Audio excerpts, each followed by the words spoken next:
Oke, kita lanjut ke subtopik yang keempat, yaitu langkah beriman pada Allah. Langkah-langkah yang sama untuk bisa beriman kepada Allah. 1. Sadari kelemahan diri. Manusia adalah makhluk dengan rasa penasaran, dan itu sudah built-in pada diri manusia. Anak zaman now bilangnya kepo, anak Jaksel bilangnya curious. Rasa ingin tahu ini bahkan sudah ada semenjak kita dilahirkan. Kita selalu ingin tahu bagaimana cara sesuatu bekerja, ingin memahami sesuatu. Karena itulah, dalam perjalanan hidup manusia, kita selalu ingin menjelaskan segala sesuatu, menemukan sesuatu yang baru, mengembangkan kualitas hidup kita, meneliti lebih dalam agar menemukan hakikat yang baru, bagaimana bisa lebih cepat, lebih tinggi, lebih besar, dan seterusnya. Meskipun demikian, pada satu titik manusia akan mendapatkan satu kenyataan bahwa tidak semuanya bisa dia jelaskan, bahwa dia terlalu lemah untuk bisa menjelaskan semuanya. Bahkan dia merasa bahwa pengetahuannya sia-sia pada satu titik. Misalnya ada satu hal yang sudah sangat pasti, tapi kita tak mampu menjelaskan sampai sekarang. Ialah kematian. Kita banyak menyaksikannya dan terkejut bahwa sangat sedikit sekali pengetahuan kita di bidang ini. Manusia bisa pergi keluar angkasa, tapi tak bisa menjelaskan kenapa manusia mati. Bayangkan manusia yang masih hidup dengan mayat. Semua sama organnya, tapi yang satu organnya tidak bekerja dan yang satu bekerja. Apa yang menyebabkan semua itu? Tidak ada yang tahu. Karena manusia sampai sekarang tak bisa menjelaskan tentang kematian, maka mereka pun tak bisa menunda kematian, walaupun sangat menginginkannya. Tidak hanya mati yang jadi misteri, bahkan kehidupan ini juga suatu misteri, yang hanya bisa kita jelaskan bagaimana kehidupan itu bekerja pada setiap makhluk, tapi kita tetap tidak bisa menciptakan kehidupan, atau membuat yang mati menjadi hidup. Belum lagi tentang konsep kebahagiaan dan kesengsaraan, di mana manusia pasti inginkan bahagia. Mereka mencari dan jarang yang menemukannya. Mereka hidup tapi tanpa tujuan hidup. Mereka menjalani hidup tapi tanpa makna dalam hidupnya. Cobalah sejenak mengamati kehidupan ini, maka kita akan mendapatkan betapa banyak orang-orang yang menginginkan bahagia, namun di akhir hidupnya tak mendapatkan kecuali penyesalan. Seolah-olah hidup hanyalah sebuah permainan hasil trial and error. Hidup hanya sekali yang dijalani dengan coba-coba lalu berakhir dengan penyesalan.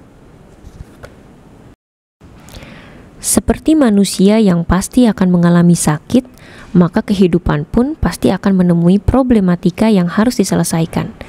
Bila penyesalan ini tepat, maka bahagialah hidupnya. Bila tidak tepat, maka inilah awal dari kesengsaraan. Jangan-jangan yang kita kira tepat ternyata tidak, dan yang kita kira tidak tepat justru tepat bagi kita. Mengingat banyak sekali hal yang tidak kita ketahui, misalnya seperti apakah kita sebelum ada di dunia ini, dan seperti apakah keadaannya setelah mati, ataukah seperti yang dipersangkakan banyak orang bahwa sebelum kehidupan ini adalah tiada dan begitu pula setelahnya, atau jangan-jangan ada kelanjutan dari kehidupan setelah saat ini, sebagaimana ada yang mendahului kehidupan sebelum sekarang. Kita tak tahu, kita tak punya petunjuk sama sekali. Yang kita tahu pasti, waktu itu berjalan ke depan dan tak pernah mundur ke belakang. Sekali kita melewatinya, maka tak ada jalan kembali. Andaikan saja kita bisa memiliki peta perjalanan hidup atau gambaran lengkap tentang seperti apa hidup ini, sepertinya hidup kita akan lebih tenang dan lebih mungkin untuk mendapatkan kebahagiaan. Tapi siapa yang mampu menjelaskannya? Ibarat ilustrasi pasien sakit tadi, siapakah dokternya? Hingga kita bisa menanyai tentang segala hal yang kita tidak pahami. Kalau tadi yang pertama adalah sadari kelemahan diri, langkah kedua adalah apa Tuhan ada? ada satu misteri sederhana selain kematian yang dipertanyakan manusia hingga kini. Dari mana asal mula kehidupan? Dan pertanyaan ini sudah menempati ruang pemikiran manusia sedari awal sampai dengan sekarang, dan masih juga belum terjawab. Teori fisika modern mengenai Big Bang misalnya, sebagai penjelasan awal mula alam semesta, yang nantinya akan menjadi teori pula bagi awal mula kehidupan. Tapi teori ini pun masih membingungkan karena hanya memprediksi bahwa ada ledakan besar yang terjadi sekitar 13,7 miliar tahun yang lalu. Teorinya seperti ini. Kenyataan yang bisa diamati sekarang adalah bahwa alam semesta ini terus memuai, ibarat balon yang ditiup dan terus membesar. Kenyataan bahwa alam semesta ini memuai berdasarkan pengukuran jarak antar benda-benda langit yang terus-menerus menjauh satu sama lain. Sebagaimana bila kita memiliki balon yang kempis, lalu diberi titik A dan B, maka seiring balon itu ditiup, maka jarak A dan B akan bertambah seiring mekarnya balon. Konsekuensinya, ilmuwan juga berpendapat, andaikan seiring dengan waktu alam semesta ini membesar, maka kalau waktu ditarik mundur ke belakang, seharusnya alam semesta ini makin menyusut hingga menjadi satu titik tunggal dengan volume 0 atau ketiadaan. Permasalahannya muncul lagi. Ada apa sebelum Big Bang? Karena tidak mungkin dalam ketiadaan itu tiba-tiba bisa muncul sesuatu yang ada. Bisa dibayangkan di tengah-tengah kehampaan, tak ada ruang, tak ada waktu, tiba-tiba muncul satu titik yang meledak, dan sejak saat itu terciptalah ruang dan waktu. Impossible. Para ilmuwan juga meyakini bahwa alam semesta ini tidak mungkin eksis karena kebetulan atau coincidence. Kondisi alam semesta ini sangatlah rapih, detail, dan presisi, sehingga pastilah ada yang sengaja untuk menciptakan. Mereka menyatakan bahwa alam semesta ini sangat jelas bahwa ia dirancang dengan sempurna. Mulai dari matahari, Merkurius, Venus, Bumi, Mars, Jupiter, Saturnus, Uranus, hingga Neptunus. Leonard Susskind, seorang profesor fisika dari Stanford University, menyampaikan kekagumannya pada desain yang sangat detail pada proses Big Bang ini. Ia berkata, kelihatannya dan kita tidak sepenuhnya mengerti kenapa bahwasanya hukum fisika, hukum kosmologi, hukum bagaimana alam semesta berevolusi kelihatannya sangat istimewa. Tentu saja mereka istimewa, sebagaimana orang-orang sudah menduga bahwa ia istimewa. Maksud saya, semua itu sangat istimewa dalam hal yang tak terduga. Semua itu istimewa dalam hal ia sangat-sangat kondusif untuk mengampu eksistensi kita. Jadi, semua kemungkinan terjadi pada kondisi itu sangat tipis setajam pisau, yang apabila engkau mengganti aturan fisika, hukum fisika, walau hanya sedikit saja, maka dunia yang kita kenal sekarang takkan pernah ada. Aku tak mengingkari kemungkinan bahwa mungkin saja ada satu bentuk kecerdasan atau semisalnya yang terlibat dalam penciptaan alam semesta. Aku tidak menolaknya, tidak sama sekali. Aku hanya bertanya, andaikan memang itu benar, bagaimana engkau mendeskripsikan sang pencipta itu?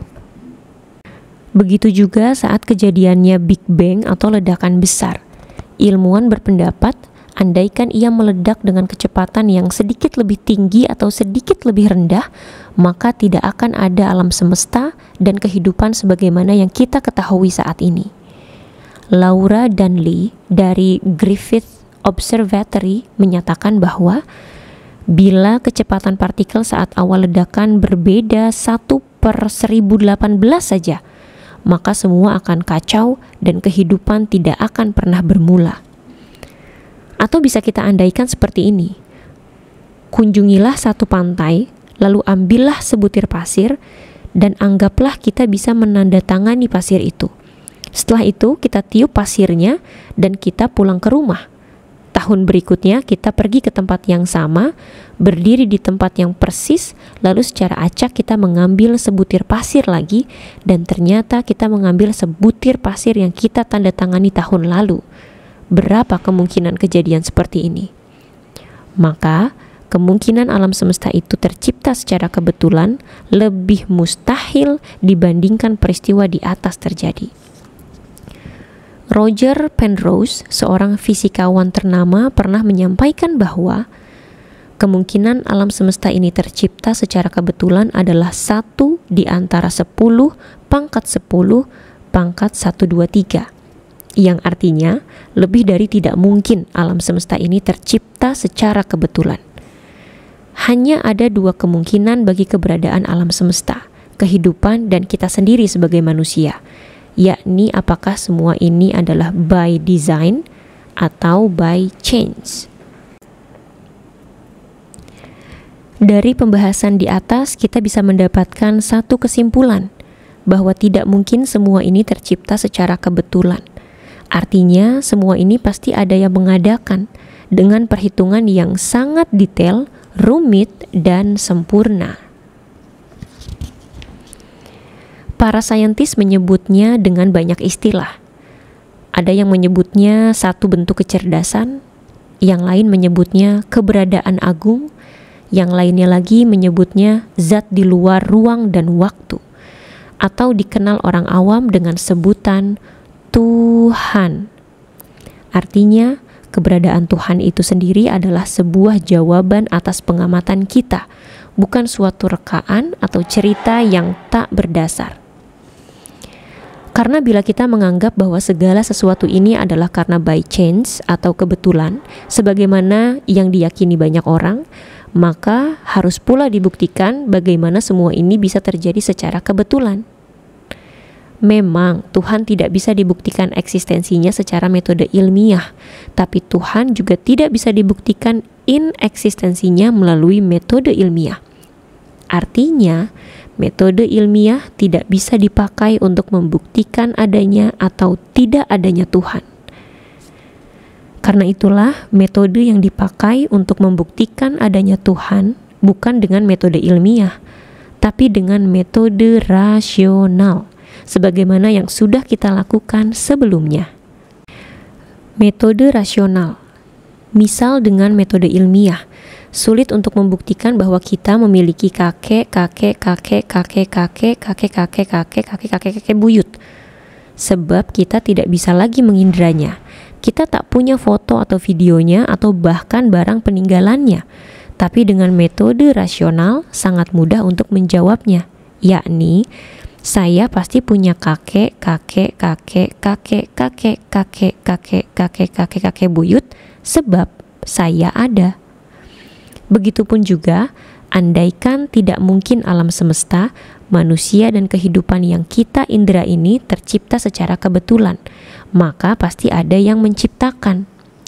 God does exist, God must exist. Andai Tuhan bisa untuk mengatur segala yang ada di dunia ini dengan sedemikian presisinya, maka seharusnya Tuhan ini juga mengetahui segala sesuatu tentang hidup kita, tempat kita untuk bertanya dan mencari tahu sebenarnya untuk apa hidup kita dan bagaimana cara menjalaninya. Ya Tuhan, bagaimana caranya hidup? Begini, begitu, bingung sekali. Tuhan, mengenalnya saja tidak. Tuhan ini sama seperti dokter dalam ilustrasi sebelumnya. Iya bukan? Oke, sekarang kita sudah dapat dokternya. Tapi siapa Tuhan ini? Bukankah banyak agama yang ada di dunia? Dia disebut dengan banyak nama. Lalu, siapa Tuhan ini? Yang ketiga, siapa Tuhan? Sebelum kita membahas siapa Tuhan, maka kita harus memastikan beberapa hal terlebih dahulu. Pertama, Tuhan bukan manusia, dan manusia bukan Tuhan. Tuhan haruslah berbeda dengan makhluk, bukan hanya berbeda, tapi berbeda sangat nyata. Sebaliknya, manusia itu penuh dengan keterbatasan, Mudahnya, keterbatasan manusia seharusnya tidak ada pada Tuhan. Tuhan harusnya bisa melakukan segala sesuatu yang tak mampu dilakukan oleh manusia. Dari pembahasan di atas, kita dapat memahami bahwa eksistensi Tuhan ini bisa didapatkan dari berpikir. Dengan berpikir, tanda-tanda yang ditinggalkan Tuhan itu bisa jadi bukti kebenarannya, bukti keberadaannya. Dengan cara yang sama, kita bisa mengetahui siapa Tuhan itu. Logikanya, bila Tuhan itu yang menciptakan semua alam semesta berikut isinya, termasuk manusia, maka Tuhan pastilah juga menyediakan cara bagi kita untuk mengenalnya, bukan? Dan bukan hanya saat ini, sedari dulu manusia juga selalu mencari cara untuk mengetahui siapa Tuhan itu. Ada yang mengatakan Tuhan itu pastilah matahari, sebab tanpa matahari maka tidak ada kehidupan. Dan mereka sangat merasa bagaimana matahari itu sangat bermanfaat bagi mereka, sebab mereka sangat bergantung dengan pertanian. Berbeda lagi dengan mereka yang tinggal di hutan tropis. Bagi mereka, Tuhan itu pastilah pepohonan dan ruh alam. Ada juga yang menganggap Tuhan itu hanya sebuah energi yang tak berbentuk, tapi memiliki kekuatan. Tapi itu hanyalah persangkaan dan tebakan saja. Hakikat Tuhan yang sesungguhnya tidak dapat diketahui hanya dengan mengira-ngira, tapi tentu dengan akal, yang berdasarkan bukti hingga keimanan itu dapat diulang prosesnya pada orang lain. Kita coba untuk sederhanakan seperti ini. Bila kita perhatikan dalam sejarah dunia, ada agama-agama yang masing-masing mengklaim bahwa merekalah yang diturunkan oleh Tuhan untuk mengatur manusia agar bisa hidup sesuai dengan keinginan Tuhan di dunia. Di Indonesia ada 5 agama yang diakui: Islam, Kristen, Hindu, Buddha, Konghucu. Islam dan Kristen turun dari wahyu. Hindu, Buddha, Konghucu bukan wahyu. Lanjutan logikanya, andai semua agama itu mengklaim bahwa mereka membawa sesuatu yang berasal dari Tuhan, tentulah semua itu ada di dalam kitab sucinya. Artinya, kita tinggal menganalisis kitab sucinya saja untuk membuktikan apakah benar atau tidak itu berasal dari Tuhan. Bila benar-benar berasal dari Tuhan dan bisa dibuktikan, maka agama itu adalah benar. Dan mengikutinya berarti mengikuti keinginan Tuhan. Dan dari situ juga tentu kita mengetahui siapa Tuhan itu. Oke, jadi gini, siapa Tuhan tergantung mana agama yang benar. Kebenaran agama tergantung kebenaran wahyu atau kitab suci. Kebenaran wahyu inilah yang harus diuji dan dibuktikan dengan akal. Tuhan yang benar, agama yang benar, kitab yang benar. Saya tidak hendak membahas tentang agama yang lain, kitab suci yang lain. Yang hendak kita bahas di sini adalah Al-Quran. Dan apa saja bukti bahwa Al-Quran itu pasti berasal dari Tuhan. Analogi manual book. Mari kita berandai-andai lagi. Anggaplah sebuah mesin cuci yang kita sudah tahu tidak mungkin ada secara tiba-tiba, pastilah ada pabrik yang membuatnya. Maka, mesin cuci ini tentu memiliki tujuan tertentu mengapa dia diciptakan. Dari situ, kita memahami pula bahwa tujuan penciptaannya itu, pabrikannya pastilah yang paling tahu. Di mana diberitahukan semua itu? Tentu dalam manual book mesin cuci. Dalam manual book tertera segala hal tentang mesin cuci ini. Pengenalan secara fisik, fitur dan fungsinya, info customer service, cara pengoperasian, dan cara mengatasi bila mesin bermasalah.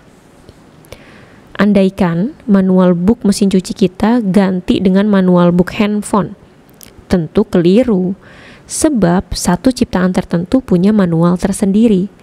Bila ada sesuatu yang bermasalah pada satu mesin tertentu, maka kemungkinan besar adalah hasil operasi yang salah, tidak sesuai dengan manual book, atau bahkan salah memilih manual book. Bila mesin cuci saja memiliki manual book yang menjelaskan tentang siapa pabrikannya, untuk apa dia dibuat dan bagaimana cara mengoperasikannya atau apa yang harus dilakukan ketika bermasalah, apalagi manusia. Manusia yang jauh lebih kompleks, jauh lebih mulia, jauh lebih rumit kehidupannya, apakah Anda percaya bahwa Sang Pencipta membiarkan saja manusia itu hidup tanpa mengetahui tujuan hidupnya? Hidup tanpa tahu bagaimana menjalaninya? Atau hanya trial and error? Hidup tanpa memahami kehidupan itu sendiri? Tidak mungkin. Maka seharusnya ada manual book yang benar yang menunjukkan kita tentang siapa Tuhan itu dan apa yang Dia inginkan dari kita. Lalu, bagaimana memilih manual book yang benar untuk manusia? Analogi all shop. Oke, mari masuk dalam analogi lainnya.